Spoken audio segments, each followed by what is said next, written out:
मार्गशीर्ष महिन्यातील पहिल्या गुरुवारी आमच्या दोघांचाही उपवास होता. माझा मार्गशीर्ष महिन्यातील गुरुवारी उपवास असतो व यांचा कायमचाच गुरुवारी उपवास असतो. या गुरुवारी ते घरी होते तर म्हणले उद्या साबुदाणा वडे बनव.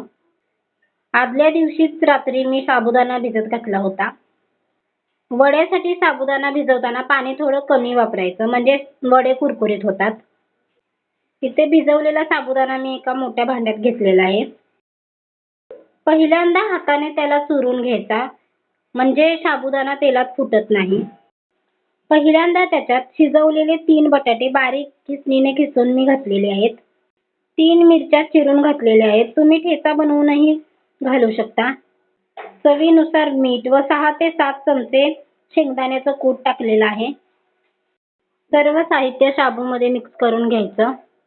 नंतर हाताला तेल लावून वडे बनवून घ्यायचे. वडे पातळच बनवायचे म्हणजे छान कुरकुरीत तयार होतात. गरम तेलात सोडून लालसर होईपर्यंत छान फ्राय करायचे.